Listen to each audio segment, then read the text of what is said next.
足並みを揃えてゆこうお互いを信じ合う5人の仲間ボルテス5に預けた命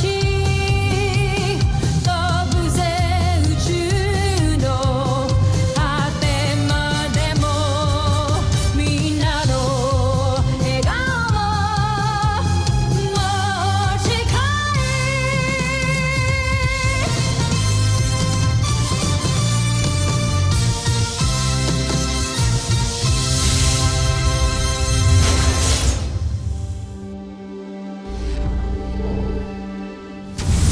Ang nakaraan sa Voltes 5 Legacy.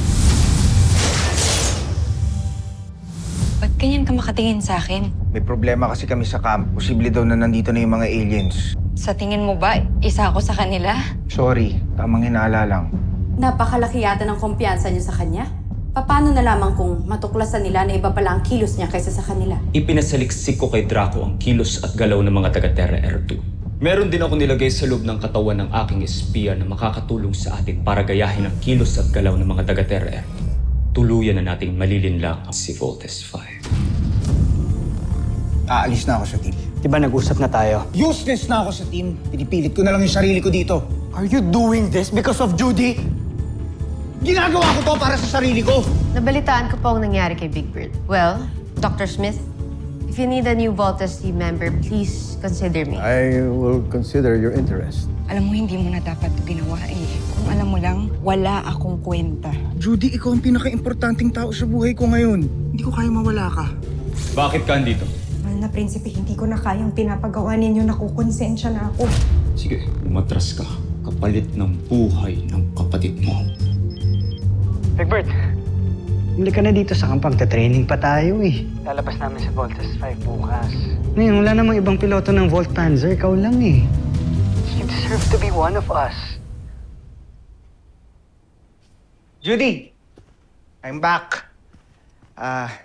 Naiwan ko yung phone ko. Kasama ka sa Voltes team? Isa ka sa mga piloto ng Voltes 5? Teka, paano? Sino nakausap mo?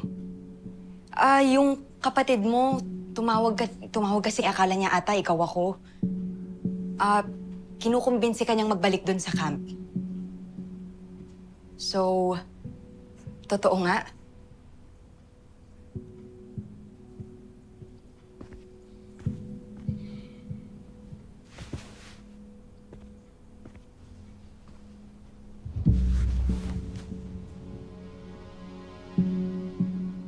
Judy, pinagkakatiwalaan kita.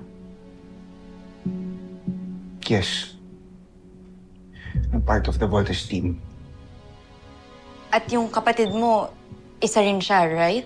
Judy, huwag ka na magtanong kasi sobrang confidential yun eh. Tsaka, nakapag-isip na rin ako. Nagbago na yung isip ko. Namimiss ko sila kuya, pati yung mga ibang kasama namin.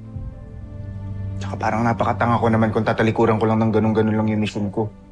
Isunumpaan ko yun. Sumama lang yung loob ko. Kasi gaya mo, hindi ko rin sila matiis.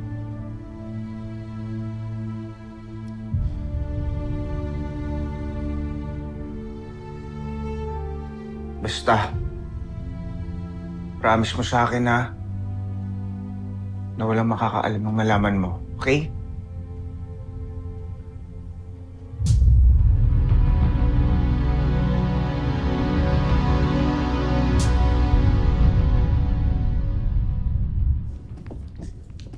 Konting panahon na lang at malalaman na ni Judala kung sino-sino ang mga piloto ng Voltes 5. Magawa naman kayo ng espiya ninyo ang misyon na yun.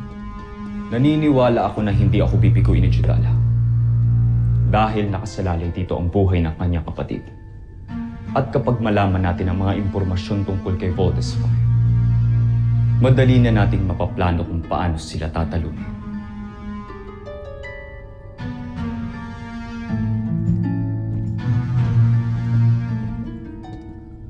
Sergeant Edwards, Meron akong mission na pagagawa sa'yo. Gusto kong gawa ng background check ng girlfriend ni Big Bird.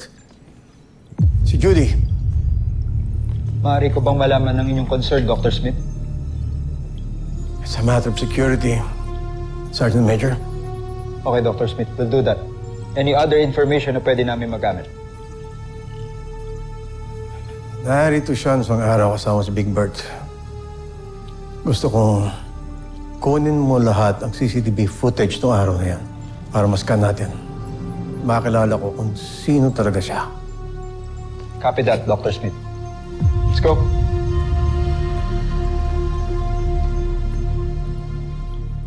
Bakit mo ako dinala sa Portales, Jomfre? May nais akong ipakilala sa'yo.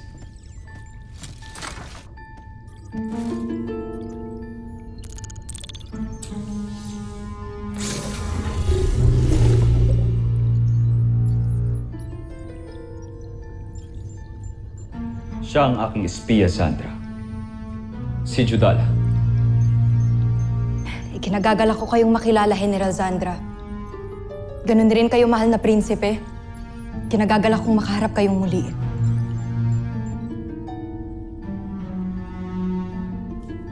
Ikaw pala ang espiya ng prinsipe.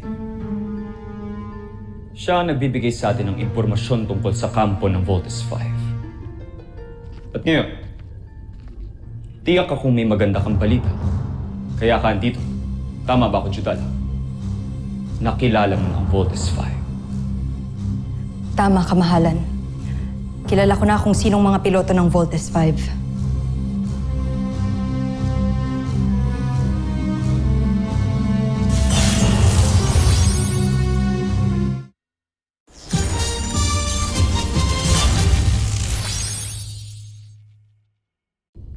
Bakit ka nakatingin lang sa akin? Sabihin mo, sino-sino ang mga piloto ng Voltes 5? Makikita ninyo ngayon, kamahalan.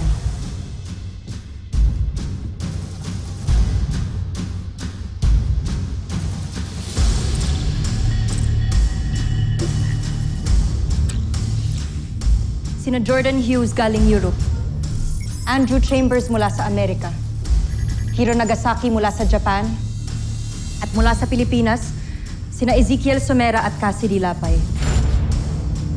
Ang mga pangalan ng mga kalarong membro ng International Drug Syndicate ay sina Jordan Hughes, galing sa Europe, Andrew Chambers mula sa Amerika, Hiro Nagasaki mula sa Japan.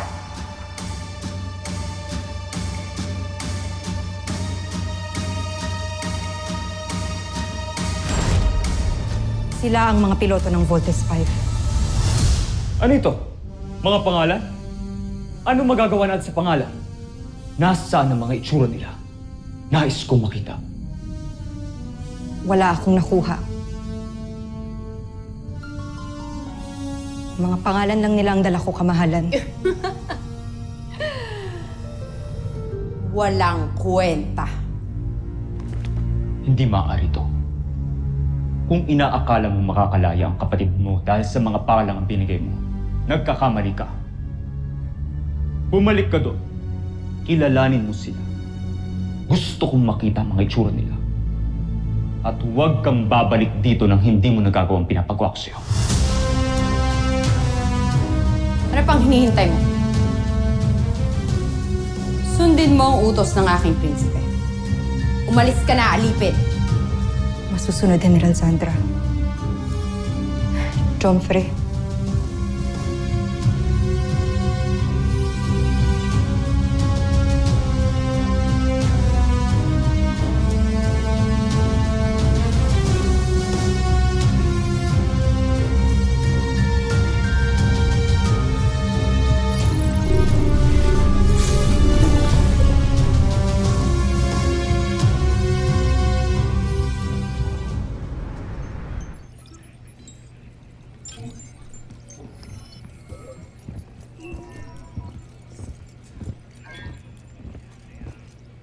Dr. Smith?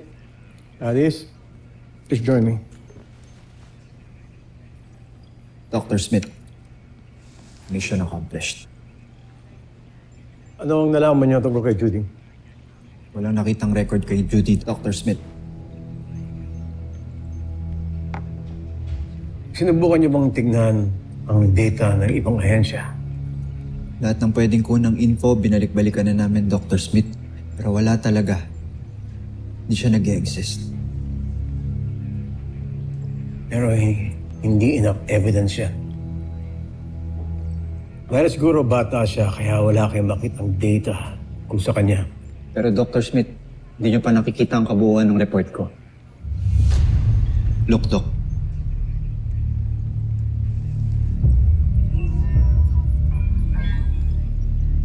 Ano bang gusto mong tignan ko dito? This doctor, hindi ko alam kung ito ba ay anomalya, pero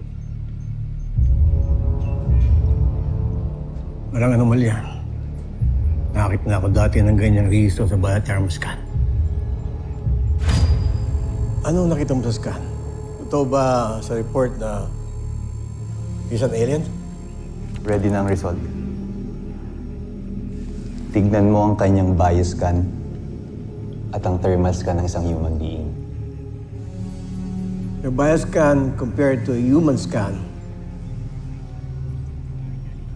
is totally different.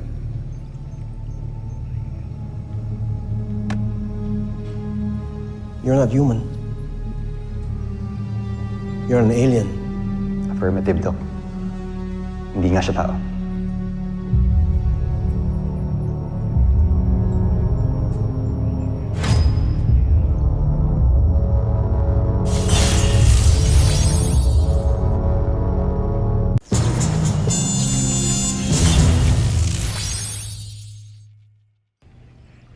Dr. Smith, okay lang ba kayo? Doc, Ah, yes. so, going back, Doc, saan niyo nakita yung biothermal scan na nabanggit niyo kanina? Thank you very much, Sergeant Major. Napakalaking tulong yan. Pero, Doc, may napansin pa po ako. Yung biothermal scan ni Steve and Bert Armstrong. Parang iba din po. Yan ang anomalya. Doon kayo nagkamali. Pero, Doc,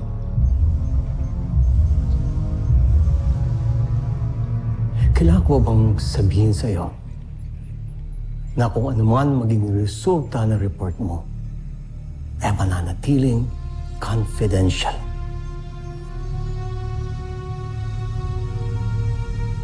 Sergeant Major? yes, Doc, confidential po lahat. Good.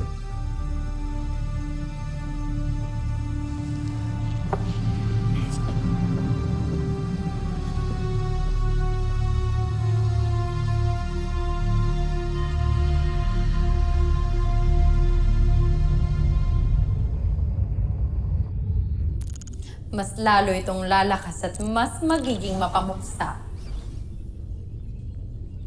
Higit pa doon, General Zandra. Magugulat ang mga taga-Terra Air Force sa gagawin nating pagsalakay.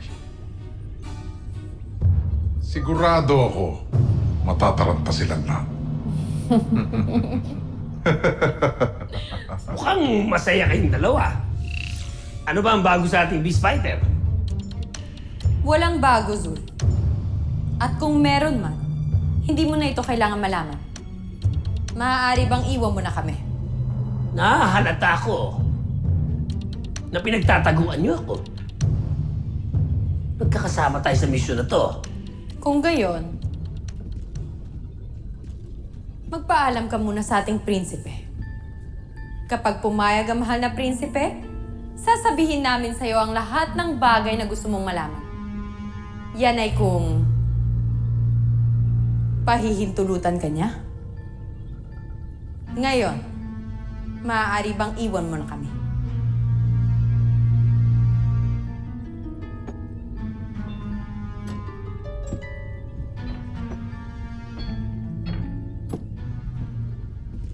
Teka lang. Mas maaari yatang iwan niyo ko. Kahit laboratorio ko to eh.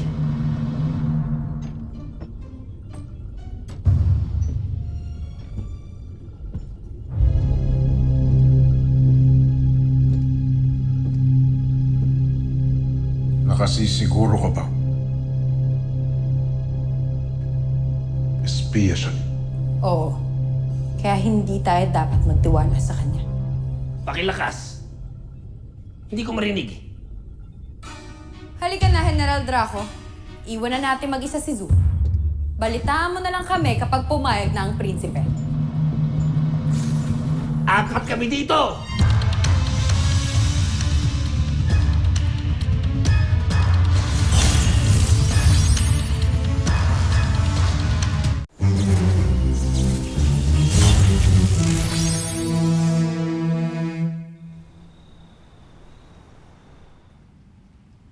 Justralov nung Feb. Sana naririnig mo ko ngayon, Amira.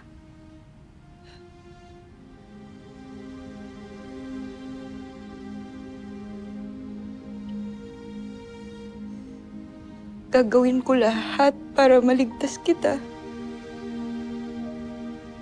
Pero hindi ko na magagawang may masaktan pa o may madamay pang ibang tao.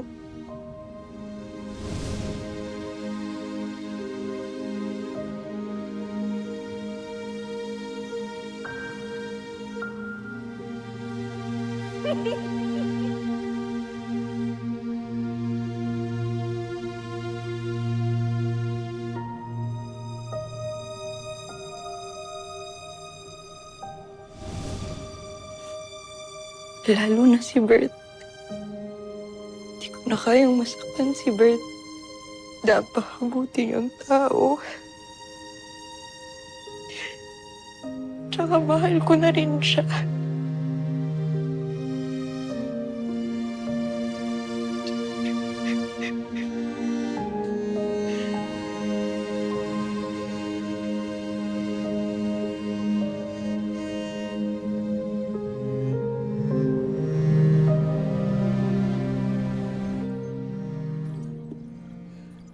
Big Bert, I'm sorry pero hindi na kita pwedeng payagan makipagkita pa kay Judy. Sinasabi ko na nga, be. Dr. Smith, dahil sa kanya kaya ako bumalik sa Voltes team. Tapos ngayon po sasabihin niyo na umiwas ako sa kanya? Wala po akong nakikitang rason para umiwas sa kanya. Mabait ho siyang tao. Mahal niya ako. Tsaka nagkamali, Big Bird. Anong mali doon? Maling mahalin ako ng tao? Mali maging mabuting tao? Big Bert, listen to me. Hindi tao si Judy. She is an alien. And maybe siya yung spy na pinaghihinalaan natin. What?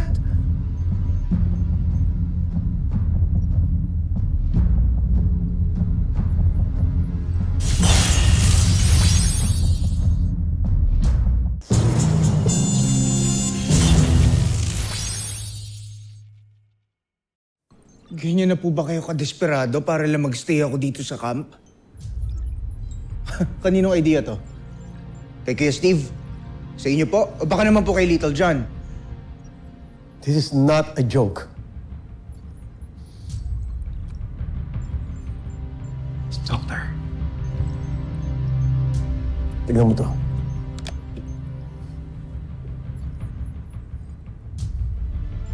Ano po ito? Biothermal scan ng grupo nyo.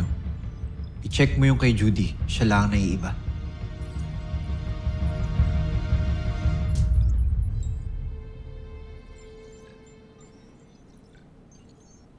Because she's not human. She's something else. She is an alien. Sigurado ko dyan.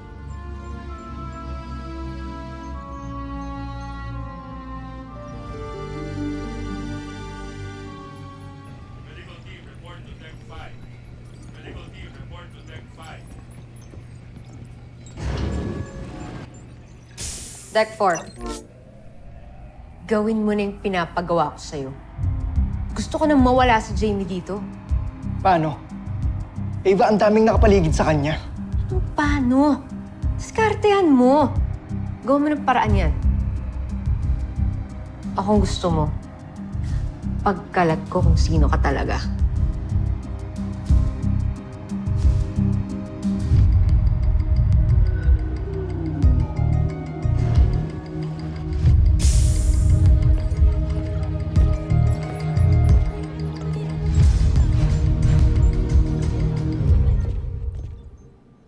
No. Hindi. Hindi po totoo yan. May glitch lang po yung scanners. Tignan niyo po. Iba rin yung scan naming dalawa ni Steve compared kay Mark and Jamie. So ano po ibig sabihin nun? Normal kayo sa akin. Pero hindi kayong issue. Si Judy. She is an alien. Believe me. Yung damit ho, baka po sa damit, kaya po iba yung scan sa kanya. And besides, hindi po tayo sigurado kung alien ho talaga siya agad. She is an alien. Ano po akong maniniwala? May reference ba tayo na ganito talaga yung itsura ng mga alien sa thermoscan? Wala naman po tayong ibang nakikitang alien. Meron. Alam ko. Ha? Saan po? Sino siya? Hindi ko na kailangan sabihin sa'yo kung sino. Pero kilala ko siya. Kilala siya namin ni Mary Ann, ng mama mo. Many years back, siya ang naging dahilan kung bakit itinago tong camp. Dahil darating ang mga kauli niya to invade planet Earth. Kaya alam ko kung itsura ng biothermoscan ng isang alien, isang Buzinian. And Judy is a Buzinian.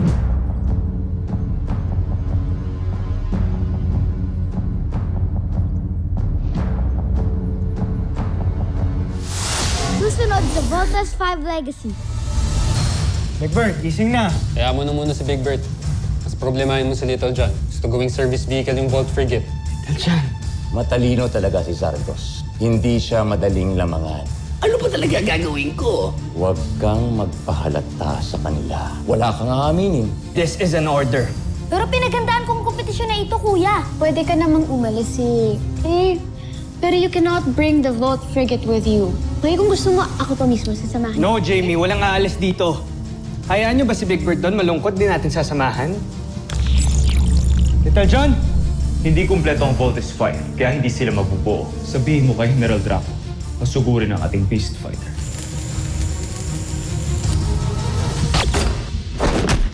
Sugod! Tandaan mo, hindi na tayo maaaring matalo pang muli.